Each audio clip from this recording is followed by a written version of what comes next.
Pernah kepikiran gak sih siapa ya orang yang pertama kali di dunia ini nulis pakai pena? Atau siapa yang pertama kali punya ide buat mengubah kulit binatang yang kasar jadi pakaian yang nyaman dipakai? Nah, semua hal-hal mendasar yang kita nikmati sekarang ini kan pasti ada pemulanya. Dan ternyata jawabannya mengarah pada satu sosok nabi yang luar biasa, seorang pelopor sejati di banyak bidang. Yuk kita kenalan lebih jauh sama beliau?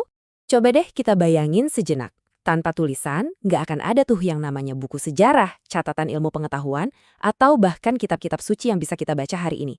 Fondasi peradaban kita itu dimulai dari goresan pena pertama. Pertanyaannya, siapa sih orang yang pertama kali melakukannya? Dan jawabannya adalah Nabi Idris alaihi salam. Yup, banyak riwayat yang menyebutkan kalau beliaulah manusia pertama yang dianugerahi sama Allah kemampuan buat membaca dan menulis dengan pena.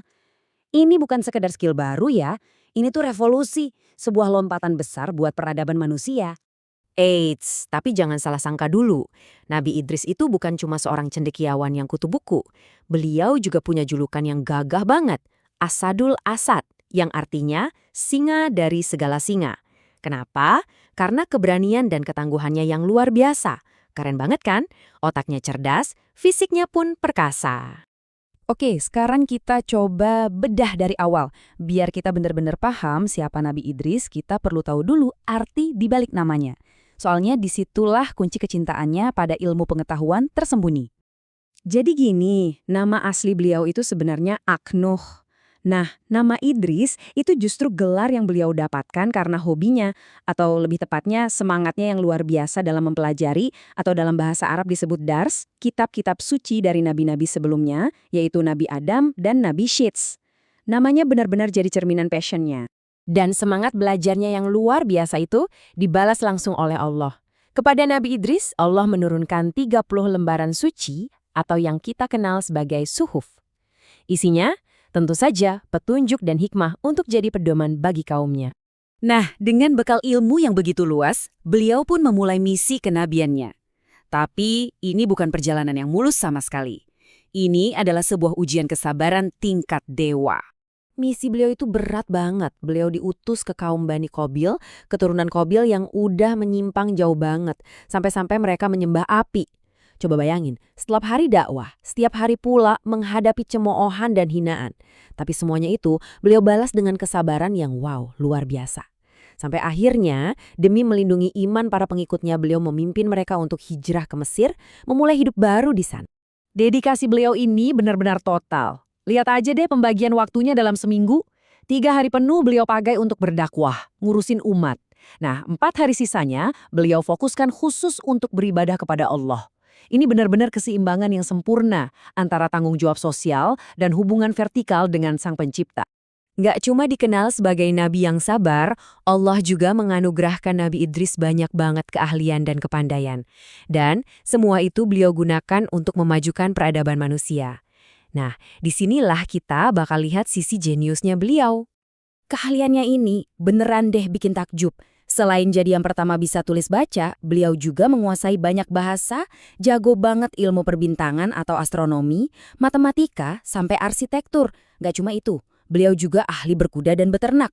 Komplit banget, bisa dibilang beliau ini adalah seorang polimes di zamannya. Salah satu inovasi beliau yang paling terasa dampaknya buat kehidupan kita sehari-hari adalah soal pakaian.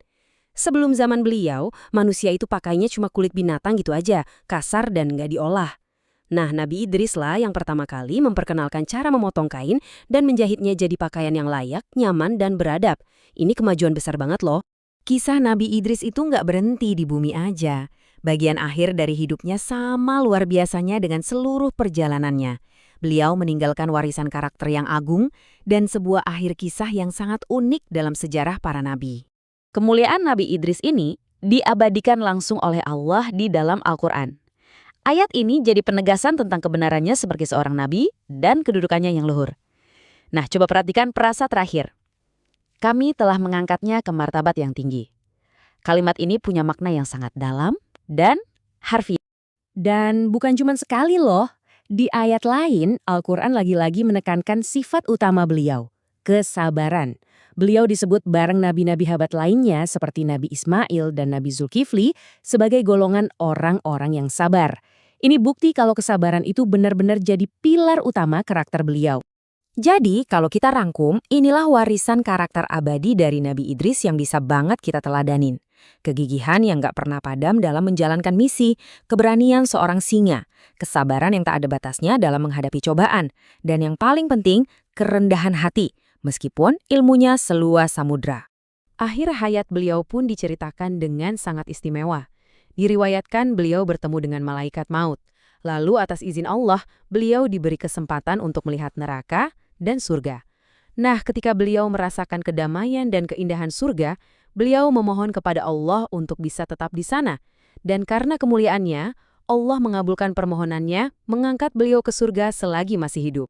Kisah Nabi Idris ini jadi bukti nyata kalau ilmu pengetahuan dan karakter yang mulia adalah dua pilar utama peradaban. Beliau adalah seorang pembelajar sejati, inovator ulung sekaligus pemimpin yang super sabar. Nah, pertanyaannya sekarang buat kita semua. Dengan ilmu dan kesempatan yang kita punya hari ini, warisan pengetahuan dan karakter seperti apa yang mau kita bangun untuk generasi setelah